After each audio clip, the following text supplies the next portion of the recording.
Welcome to the second episode of Reno Murders, Death in the Biggest Little City. I'm Becca. Let's set the stage for Reno in the early 1960s. It wasn't the neon-heavy, casino-packed background it would later become. Back then, it was small, dusty city in the desert with wide streets, quiet neighborhoods, and a sense that this was a place where you could raise a family, ski in the mountains, and still make it to Harrah's for steak dinner. But in April of 1963, that illusion of safety was shattered when Reno became home to one of the most disturbing crimes in Nevada's history. This is the story of Sonja McCaskie, an Olympian, a mother, and the victim of one of Reno's darkest nightmares. So, who was Sonja McCaskie? She wasn't just anyone. She was the kind of woman who you noticed when she walked into a room. Not because she was loud or flashy, but because she carried herself with that quiet confidence that comes with knowing exactly who you are. She was born in Great Britain, and by her early 20s, she was already living the dream most athletes only fantasize about, representing her country in the 1960 Winter Olympics at Squaw Valley, right here in the Sierra Nevada. That's not some weekend ski bum achievement. That's the absolute top of the sport. To get there, you need years of grueling training, discipline, and a body honed for speed and endurance. And Sonja had all of that. Imagine her in those classic black and white Olympic photos, short blonde hair and a neat practical cut. Every inch of her figure carved by years of racing down icy mountainsides at impossible speeds, a ski star in her prime. But Sonja wasn't just an athlete. She was also a mother. By 1963, she had settled in Reno, balancing ski instruction with raising her toddler son. Being a single mom wasn't easy, especially in the 1960s, but Sonja managed it with grace. Neighbors remembered her as kind and dependable, a young woman who smiled easily and worked really hard to give her young boy a safe and stable home. Her little duplex at 2640 Yori Avenue was modest, a small garden-style apartment built in the post-war boom. It was nothing fancy, just stucco walls, a sloped roof, and a patch of yard that probably saw a tricycle or two. It wasn't downtown Reno with its neon lights and casino clamor. It was working class, quiet, full of teachers, casino workers, and young families. It was the kind of place where kids rode their bikes on the sidewalk and nobody worried too much about locking the back door. For Sonja, it was enough. Affordable, close to the slopes, safe enough to raise her son. She had carved out a life here, halfway around the world from where she was born. And while she might have been famous in Reno, people noticed her, the pretty young Olympian with the British accent, the woman who seemed to embody both beauty and strength. It's exactly that combination, her accomplishments, her looks, her youth, and her role as a mother, that made what happened next so devastating. Sonja wasn't some anonymous victim. She was a face people recognized, someone they admired in the community, which is why when her life was cut short in the most horrific way imaginable, Reno never forgot it. Because behind those ordinary stucco walls on Yori Avenue, one of the city's darkest nightmares was about to unfold. On the night of April 5th, 1963, Thomas Bean crept through Reno like he had so many nights before. He wasn't prowling for Sonja specifically. He didn't even know her. What he was looking for was opportunity, an unlocked door, an easy target. And tragically, Sonja's back door was indeed unlocked. She had just put her toddler to bed with the babysitter and returned home alone. Sonja had no reason to think danger was waiting. Reno wasn't that kind of place. Not yet. But when Bean slipped inside, he was already carrying the tools of murder. A garrote cord, a knife. He wasn't there to steal. He wasn't there to snoop. He was there to act out a fantasy that had been growing inside his head for months. The attack was fast and very violent. He strangled Sonja with the cord until she lost consciousness. and then he continued until she was dead. But it didn't stop there. Bean raped her, then mutilated her bodies in ways that shocked even hardened police officers. He stabbed her multiple times, cut out her heart, and attempted to skin her like an animal carcass. He decapitated her, tossing her head into a wooden hope chest with such casual detachment that he later described it like throwing a basketball.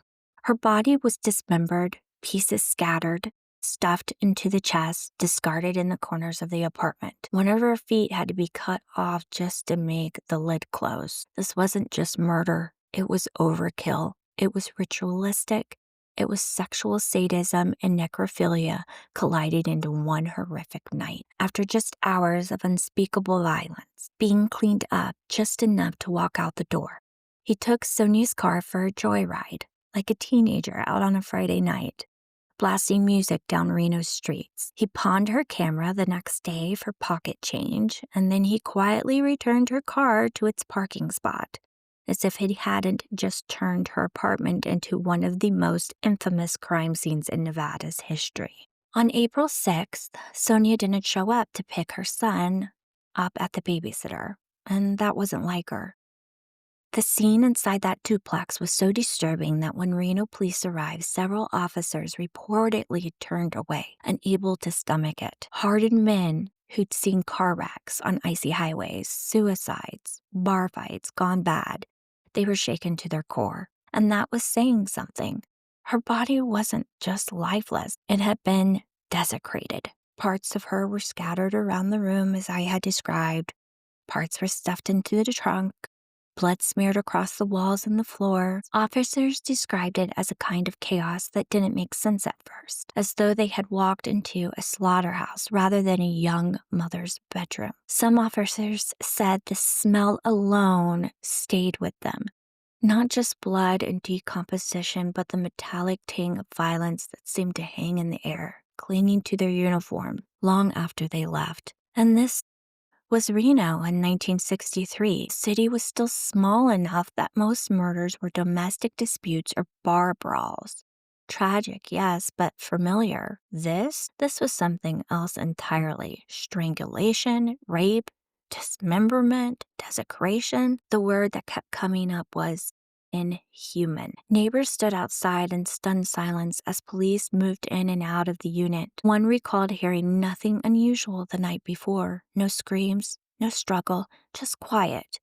And that made it worse. The idea that something so horrific could happen in total silence in an ordinary apartment on an ordinary street, it just shattered that sense of safety. For the officers who worked the case, it became the benchmark, the murder that every other violent crime would be compared to for decades. It wasn't just a crime scene. It was a scar burned into their memory and into Reno's history. Man responsible. He was not some seasoned drifter, not an escaped convict lurking in the shadows. No, it was an 18-year-old kid, a high school student at Wooster High, right here in Reno. And that high school is still here today, right in the downtown area. His name was Thomas Lee Bean. On the surface, Bean was as forgettable as they come. Average looking, quiet, nothing that set off alarm bells to teachers or classmates. He wasn't the kid throwing punches in the hallway. He wasn't the one scoring touchdowns on Friday nights. He just blended in, invisible, in the way so many teenagers are. But Bean had a secret life. At night, when the rest of Reno was sleeping, he prowled neighborhoods. He wasn't sneaking smokes or swiping beers. He was creeping into backyards, stealing women's clothing off of clotheslines, bras, panties, and slips. For him, it was sexual gratification. Their thrill wasn't just the theft, it was the intimacy of taking something private, something secret, and claiming it for himself. And here's where it gets darker. He didn't just wander, he carried the garrote with him. That's a strangulation cord. He admitted he fantasized about using it. And that tells us that he wasn't satisfied with the petty theft. He was rehearsing in his mind, preparing for the night that he'd finally take it further. Psychologists later said this was a textbook escalation. It was fetish behavior, secrecy, prowling, then adding tools of violence. And Bean was only 18. Most offenders take years to spiral to that point. He was escalating really fast, and it was only a matter of time before someone's unlocked door became his opportunity. And on April 5th, that's exactly what happened. Bean slipped into Sonja's apartment. Not because he knew her, not because he was stalking her, but because he found her back door unlocked. She was what criminologists call a chance victim. Wrong place, wrong night, wrong timing. And once inside, his compulsion exploded into one of the most horrifying things that any of us can imagine. What makes Bean so chilling isn't just the brutality of what he did that night, but the psychology behind it. He didn't need a grudge. His violence wasn't fueled by anger at Sonja. It was fueled by his own need for domination and control. She could have been anyone. That randomness is what makes Thomas Lee Bean stand out as a killer. And if police hadn't caught him, all signs point to the fact that he would have killed again. So let's talk about what was really going on in Thomas Bean's head, because this wasn't just murder. This was a cocktail of paraphilia, sadism, and flat-out compulsion. First, there's paraphilia, the clinical word for unusual sexual fixations. For Bean, it started with women's underwear. He prowled the Reno neighborhood, stealing the panties off the clotheslines, the bras. And that's not teenage curiosity. That's basically a fetish behavior. And in psychology, of course, it's a red flag. Because when sexual gratification is tied to secrecy, control, and to theft, that's something that escalates. And with Bean, it definitely escalated fast. Then you have the sexual sadism. He didn't just carry the garrote to look scary. He carried it because the idea of strangling someone, of dominating them completely, that turned him on. His arousal was tied to violence and power. That's not impulse. That's premeditation. Now let's add that really disturbing layer.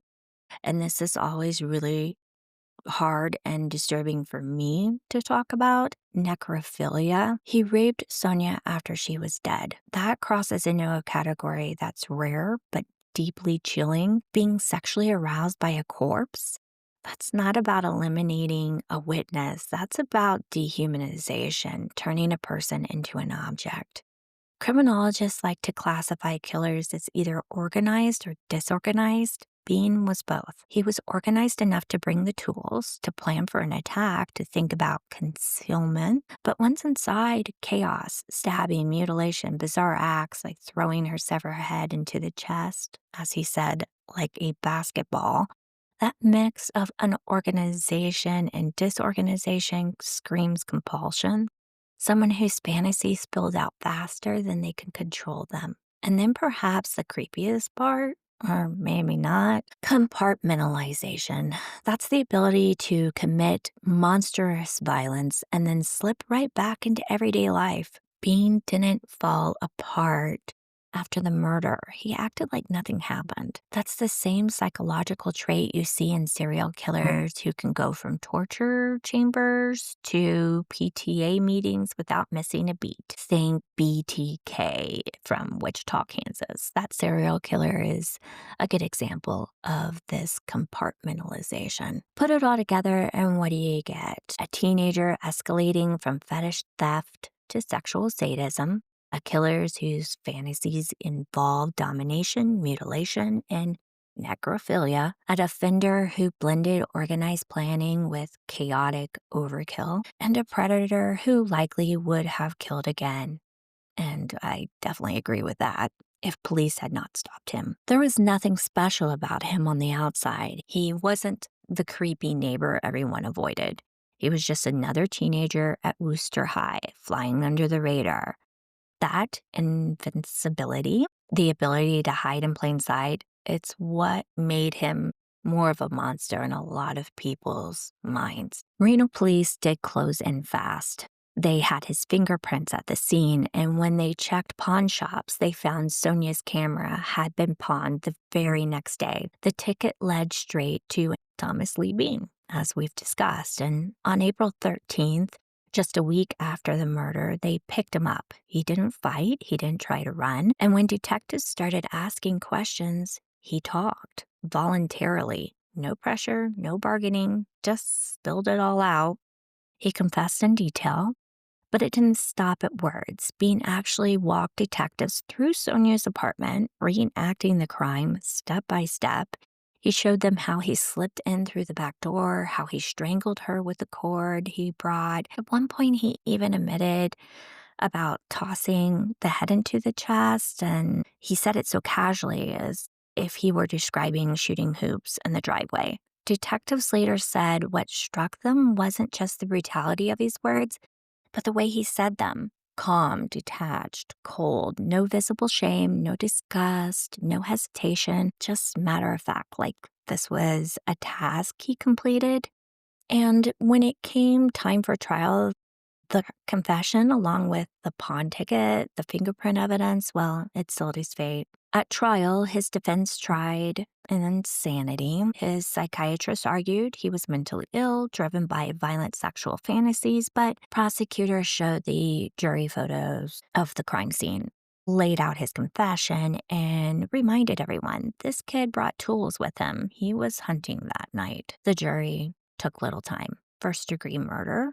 The sentence was death in Nevada's gas chamber. But this was the 1960s, as we talked about, and like so many death penalty cases of that era, his sentence was eventually commuted to life in prison after the U.S. Supreme Court briefly invalidated executions in the 1970s. Thomas Lee Bean spent the rest of his life behind bars. In fact, for decades, he held the grim distinction of being the longest-serving inmate in Nevada's prison system. He didn't kill again, he didn't escape, he didn't star in any headlines. He simply faded into the endless gray routine of prison life until his death in custody on March 17th, 2025. There's something eerily poetic in that. Here was a young man who unleashed a level of violence so savage it rattled the soul of a small city, and yet for more than 60 years thereafter lived out the rest of his days behind bars in quiet obscurity. The chaos he caused and that exploded in a single night, but his existence thereafter was subdued, controlled, and ultimately unremarkable. It's as if the horror curled into a silence once he was contained, leaving behind only the echoes of what happened inside that Yori Avenue apartment.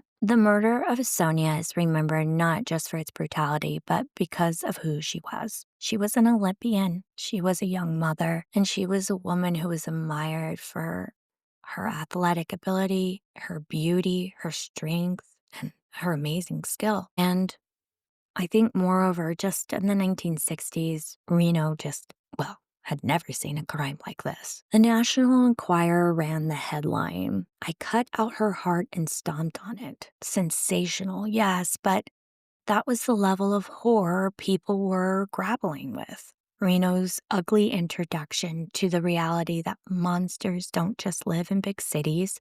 Sometimes they're hiding in high schools, walking your streets at night. Sonja clearly deserved better. Who doesn't? She should be remembered not for the way she died, but for the life she lived. We're talking about a world-class athlete. We're talking about a young mom, a woman who made her way across the ocean to build a life here in Reno. Her story reminds us how fragile safety can feel, how quickly an ordinary night can become the stuff of nightmares. The property in Reno, Nevada still stands.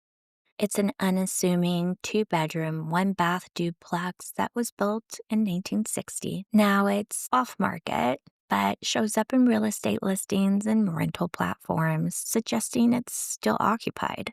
And the duplex now features updated laminate flooring, fenced backyard, and a covered patio, which tells us that it's had some moderate modern renovations. It's just a stroll from the Peppermill Casino now, and the setting is still residential, anchored by nearby shopping schools and transit access. So it's got a fresh coat of paint, probably over the years, way more than one, and the people who live there probably have no idea of the history. But there may still be a few who do, and I would say it's impossible for those people to drive by and not think of Sonja and the monster who stole her life. This has been Reno Murders, Death in the Biggest Little City. I'm Becca. Thanks for listening. Stay aware, stay safe, and join me next time as we uncover more stories from the underbelly of the Silver State. Sources and references used today were the Reno Gazette-Journal, 1963, Nevada Supreme Court, Bean versus State, 1970, Associated Press, April 1963, Las Vegas Sun, Salt Lake City Tribune, and San Francisco Examiner, and the Nevada Department of Corrections.